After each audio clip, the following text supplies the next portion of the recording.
Welcome to Subramani. எனக்கு ஒரு ஆள் இமெயில் அனுப்பிச்சிருந்தாரு. நான் அந்த இமெயிலேருந்து கொஞ்சம் படிச்சுட்டு அப்புறம் நான் என்ன பதில் சொன்னேங்கிறத சொல்கிறேன். என்கிட்ட 1.5 கோடி ரூபா சேவிங் இருக்குது. ஐ மீன் மை early 50s, 52, 51, 52 இருக்கணும். I tend to stick to bank FD and PPF account. நான் பேங்க் எஃப்டி பிபிஎஃப் அக்கௌண்ட்டில் தான் ரூபாய் வச்சுருக்கேன். எனக்கு இந்த பணத்தை எங்கே இன்வெஸ்ட் பண்ணணும்னு தெரியலை. நான் 2025 ரிட்டையர் ஆக போகிறேன். இந்த அமௌண்ட் போருமா? என் ஒய்ஃப் ஹவுஸ் ஒய்ஃப். என் பொண்ணுக்கு கல்யாணம் பண்ணோம், அதுக்கு நான் வேறு பணம் வச்சுருக்கேன். அப்புறம் எனக்கு ஒரு பென்ஷன் கிடையாது, ஆனால் எனக்கு மெடிக்கல் இன்சூரன்ஸ் இருக்குது. நான் இந்த பணத்தை என்ன பண்ணணும்? ஸோ இவர் ரொம்ப கிளியராக ஒரு சேஃப் பிளேயர். அதாவது ஈக்விட்டி பக்கமே வந்தது கிடையாது. ஆப்வியஸ்லி ₹1 கூட அவர்கிட்ட ஈக்விட்டி மியூச்சுவல் ஃபண்டில் இல்லை. ஸோ இந்த மாதிரி கேள்வி, எஸ்பெஷலி லேட் ஸ்டார்டர், 50 வயசு தாண்டியாச்சு, இது வரைக்கும் ஈக்விட்டிக்கே வரல. இவர்கிட்ட போய் நான் நீ எல்லா பணத்தையும் ஈக்விட்டியில் போடுன்னு சொல்ல முடியாது. சில பேர் சொல்கிறா தட் இஸ் டூ ரிஸ்கி. ஏன்னா இவரால் போட முடியாது, இவருக்கு ராத்திரி தூக்கம் வராது ஈக்விட்டி மார்க்கெட் கீழே போனாக்க. ஸோ ஐ டெல் யூ, நான் இவர்கிட்ட என்ன சொன்னேன்னு. உங்களுக்கு சேஃபாக இருக்கணுங்கிறது ஐ கேன் அண்டர்ஸ்டாண்ட். ஏன்னா ஏதாவது பாஸ்டில் ஏதாவது ஆயிருக்கும், ஈக்விட்டியில் பணம் போயிருக்கும், ஏதாவது இருக்கும். இல்லாட்டா ஏதாவது சின்ன ஊர்லேருந்து இருப்பார், அவருக்கு ஈக்விட்டி மார்க்கெட்னா என்னது தெரியறதே 40 வயசு ஆயிருக்கும். அப்புறம் கொஞ்சம் பயந்து போயிருப்பார். இல்லாட்டா ஹர்ஷத் ஸ்கேம் பார்த்துருப்பார், கேத்தன் பாரேக் ஸ்கேம் பார்த்துருப்பார், ஏதாவது பார்த்துருப்பார். அதனால அந்த பயம்லாம் இருக்கலாம். அப்புறம் 58 வயசில் ரிட்டையர் ஆனோம். இப்போ 53 வயசு ஆகுது. ஏன்னா 50s சொல்லியிருக்காரு, ஆனால் இஸ் ஆல்சோ செட் 5 வருஷத்தில் ரிட்டையர் ஆனோம். ஓகே, ஸோ இதில் என்ன ப்ராப்ளம்னாக்கா, 58 ரிட்டையர் ஆனாலோ 55 ரிட்டையர் ஆனாலோ இன்னொரு 40-50 வருஷம் ஈஸியாக இருக்கலாம், வாழ முடியும். ஸோ ஃபஸ்ட்டு ரிஸ்க் அது. It's called risk of longevity. ரொம்ப நாள் வாழ்வோங்கிற ரிஸ்க். நம்ம சின்ன வயசில் நம்மளுக்கு என்ன ரிஸ்க் இருக்கும்? நம்மளுக்கு ஒரு ரிஸ்க் இருக்கும் கால்டு அர்லி டெத். சுருக்க அதாவது ஃபேமிலிக்கெல்லாம் ப்ரொவைட் பண்ணுறதுக்கு முன்னாடியே போயிட்டாக்க என்ன ஆகும்? அதுக்கு நம்ம ஒரு ப்ராடக்ட் வாங்குகிறோம் கால்டு டேர்ம் இன்சூரன்ஸ். எங்கேயும் சின்ன வயசில் 30 வயசு 32 வயசில் ஒரு சின்ன குழந்தை இருக்குது, அப்போ போயிட்டாக்க ஃபேமிலிக்கு ரூபாய் வேணும், நம்ம 1 கோடி 2 கோடிக்கு டேர்ம் இன்சூரன்ஸ் வாங்குகிறோம். ஸோ இவருக்கு இப்போ இவருக்கு என்ன risk? Living too long is the risk. So I can understand. உங்களுக்கு நிறைய ஈக்விட்டியை பார்த்தா பயமாக இருக்குது. ஆனாக்க ஈக்விட்டி இல்லைனாக்கா வேறு என்ன ப்ராப்ளம்ஸ் வரும், அதை கொஞ்சம் பார்க்கணும்ல. ஸோ ஃபைனான்ஷியல் மார்க்கெட்ஸ்ங்கிறது பயமாக தான் இருக்கும். ஏன்னா மார்க்கெட் மேலே போகலாம், கீழே போகலாம். இப்போ கோவிட் வந்ததுனால கீழே வந்திருக்குங்கிறா, திரும்ப மேலே போகுங்கிறா, நம்மளுக்கு தெரியல. இல்லைடா நார்த் கொரியாவில் ஏதோ ப்ராப்ளம், நரேந்திர மோடி ஏதோ ப்ராப்ளம், ஏதாவது வந்துட்டே தான் இருக்கும், மேலே கீழே ஆயிண்டே தான் இருக்கும். இது தமிழில் ஒரு இது உண்டு, சொல் உண்டு. இது என்னதுன்னா, இந்த அலையோஞ்சு சமுத்திர ஸ்நானம்னு. அலையோஞ்சு சமுத்திர ஸ்நானம் பண்ண முடியாது. ஈக்விட்டி மார்க்கெட் மேலே கீழே எப்போவுமே ஆகிட்டுருக்கும். நீங்கள் போட்டு முடிச்சோடனே இது கோவிட் வரலாம், இல்லை நீங்கள் எல்லாத்தையும் விட்ரா பண்ணணுன்னே கோவிட் வேக்சின் வரலாம். கோவிட் வேக்சின் 32,000 மார்க்கெட் 45,000 போயிடுது, அதுவும் பாசிபிள். கரெக்ட். நீங்கள் எடுத்தோடனே மேலே போகும், நீங்கள் வாங்கினோடனே கீழே வரும். இதெல்லாம் மார்க்கெட்டில் ஆகும். மார்க்கெட் மேலே கீழே ஆகாமல் இருக்கவே இருக்காது. அதுதான் மார்க்கெட் மேலே கீழே ஆகலைன்னா நம்மளுக்கு டென்ஷன் ஆகணும். மார்க்கெட் மேலே கீழே ஆகிறது தான் அதோட வெரி நேச்சர். மார்க்கெட்னா அப்படி தான். இப்போ புலினாக்கா அது வேட்டை ஆட தான் செய்யும். புலி ஆனால் வேட்டை ஆடக்கூடாதுன்னா அது ஜூவில் தான் வைக்கணும், அது முடியாது இல்லை. ஸோ இன்னொரு என்ன ப்ராப்ளம் என்ன ஆயிருக்குன்னா, 2009 2010லேருந்து 2019 வரைக்கும் நம்ம மார்க்கெட்டில் ஒரு ஃபாலே பார்க்கல. மார்க்கெட் தான் இப்படி ஸ்டெடியாக மேலே தான் போயிருக்கு. பிபிஎஃப்ல 7% கிடைக்கும்னா இதில் 10% கிடைக்கும், ஆனால் மேலே கீழே ஆகாதுங்கிறது அப்படி ஒரு ஆல்மோஸ்ட் தலைமுறையே வந்துடுது. 10 வருஷத்துக்கு இன்வெஸ்ட் பண்ண வாழ்க்கை மேலே கீழே போகுங்கிறதே புரியாமல் ஆயிடுது. அது 2020 விழுந்தோடனே இன்னும் கொஞ்சம் பயம் வந்திருக்கும். அதனால இவரோட கேள்விக்கெல்லாம் இப்போ ரொம்ப கேர்ஃபுல்லாக தான் பதில் சொல்லணும். இன்னொன்று என்ன ப்ராப்ளம்னாக்கா, இவர் பாண்டில் கூட போட்டதில்லை.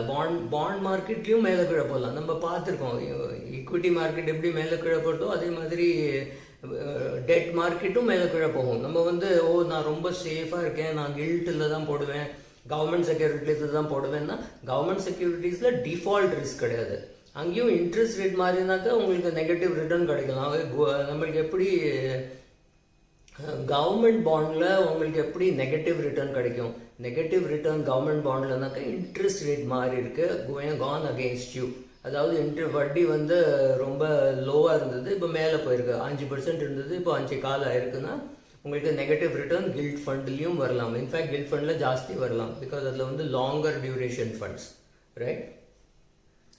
அப்புறம் மார்க்கெட்டில் வாலட்டிலிட்டி இல்லாமல் இருக்காது. மார்க்கெட் வாலட்டிலிட்டி வேண்டாம்னா ஈக்விட்டியில் போடாமல் இருக்கணும். ஆனால் இவருக்கு இன்னொரு ப்ராப்ளம், ஈக்விட்டியில் போடலைன்னா இன்ஃப்ளேஷன் ப்ரொடெக்ஷன் கிடைக்காது. இதுவே இவருக்கு வந்து 92 வயசுனாக்கா நான் வந்து ஐ ஒன்ட் பாதர், ஈக்விட்டியில் போட வேண்டாம், இன்னொரு 5-6 வருஷம் கழிச்சுடலாம், இருக்கிற ஃபண்டை வச்சு கழிச்சா போகிறோம், இல்லாட்டா யாராவது ஹெல்ப் பண்ணட்டோன்னு விட்டுருப்பேன். இவர் வயசு ரொம்பவே சின்னது, 52 வயசு, 51, 52 வயசில் நீங்கள் அடுத்த 40-50 வருஷத்துக்கு பிளான் பண்ணுறீங்க. அவர் ஒய்ஃப் பேர் வேறு போடலை. இவர் ஒய்ஃப் அவரோட 5 வருஷம் 7 வருஷம் சின்னவளாக இருந்தாக்க இன்னொரு 50 வருஷமே you may have to provide. 50 வருஷத்துக்கு ப்ரொவைட் பண்ணுறதுக்கு டெட்டுலாம் ரிஸ்கி. ப்ளீஸ் அண்டர்ஸ்டாண்ட், இந்த short term equity is risky. 2-3 வருஷத்துக்கு போடணும்னா ஈக்விட்டி ரிஸ்கி, 20-30 வருஷத்துக்கு போடணும்னா டெட் ரிஸ்கி. இது நம்ம பேசிக் புரிஞ்சுக்கணும். நம்ம வந்து டெட்டில் ரிஸ்க் கிடையாதுன்னு நம்மளுக்கு சொல்லியிருக்கோம். டெட்லேயும் ரிஸ்க் உண்டு. 30 வருஷத்துக்கு போட வேண்டிய பணத்தை நீங்கள் டெட்டில் போட்டிங்கன்னா உங்களுக்கு அதில் ரிட்டர்ன் மோசமாக தான் கிடைக்கும், after tax and after inflation, correct?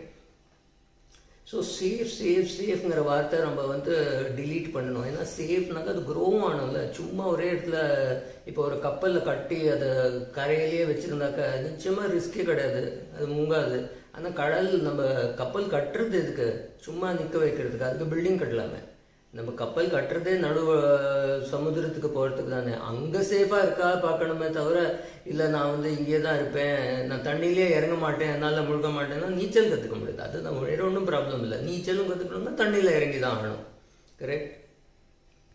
அப்புறம் இன்ஃப்ளேஷனை பற்றி நம்ம எவ்வளோ கவலைப்படணும் அது சொல்கிறது கஷ்டம்தான். 3% இன்ஃப்ளேஷன் இருக்குமா, 7% இன்ஃப்ளேஷன் இருக்குமா, அதெல்லாம் சொல்கிறது ரொம்ப கஷ்டம். இப்போலேருந்து ரொம்ப 50 வருஷம் 40 வருஷத்துக்கெல்லாம் ஒன்றுமே நம்ம சொல்ல முடியாது. என்ன சொன்னாலும் அது தப்பாக இருக்கலாம், கரெக்ட்?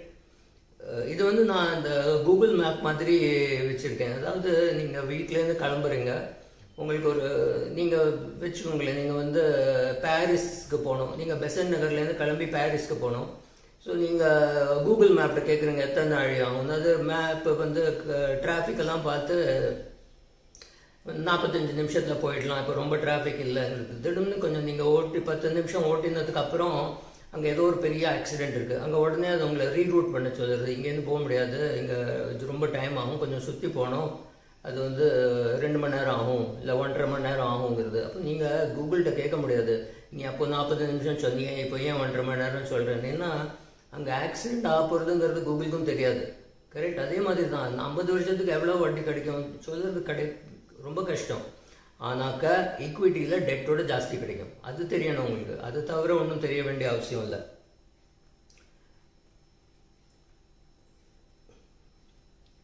அப்புறம் ஒரு 50 வயசு ஆள் இது வரைக்கும் ஈக்விட்டிலே போட்டதில்லை, எல்லா பணத்தையும் நீ ஈக்விட்டி டெட்டுலேருந்து எடுத்து எல்லாத்தையும் ஈக்விட்டியில் போட சொல்கிறதுக்கு தைரியம் இல்லை. ஏன்னா அவருக்கு ராத்திரி தூக்கம் வராது, ஏன்னா ஈக்விட்டியில் போட்டதே இல்லை. இந்த மாதிரி ஆள்கள்லாம் ஒரு லிக்விட் ஃபண்டில் போட்டு எஸ்டிபி தான் பண்ணணும். மாதம் 5000 ரூபா, மாதம் 10,000 ரூபா, அவ்வளோதான் அவரால் முடியும்.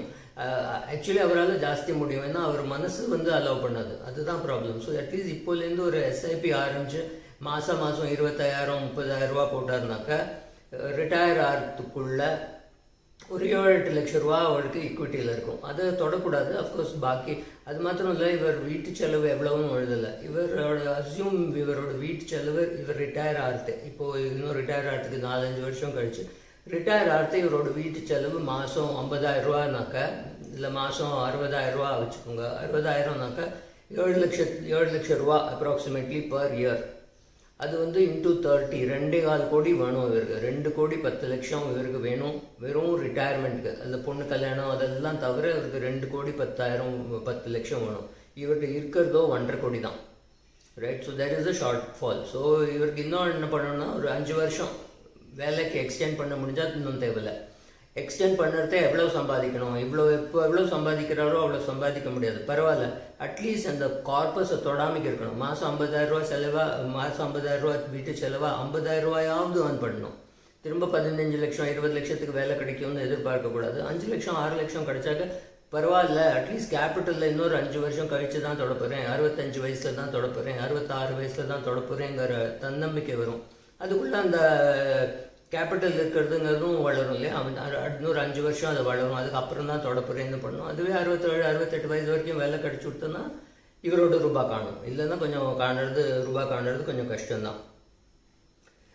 ஸோ அது மாத்திரம் இல்லை, லேட்டாக ஈக்விட்டிக்கு வரவா ஒரு அவளோட கார்பஸ், இப்போ இவருக்கு கார்பஸ் ஒரு 1.5 கோடி ப்ளஸ் கொஞ்சம், இவர் 30%னாக்கா 50 லட்சம் ஈக்விட்டியில் போடணும். அதுவே இவாளுக்கெல்லாம் கொஞ்சம் கஷ்டம்தான். ஏன்னா அது போட்டதே இல்லை. அதனால maybe we can put about 40 lakhs in equity. அதுவும் எஸ்டிபியாக தான் போடணும். ஆனால் இப்போ வேலை இன்னும் இருக்கிறதுனால இவர் எஸ்ஐபி இந்த அக்ரெசிவ் ஈக்விட்டி ஃபண்ட் பண்ணலாம். பட் அதர்வைஸ் வேறு இருக்கிற டெட்லேருந்து ட்ரான்ஸ்ஃபர் பண்ணுறதுலாம் doesn't make sense. Maybe you can buy retirement plan with 50% in equity. இவ்வளோ equity வாங்கினா போதும். தேங்க்யூ.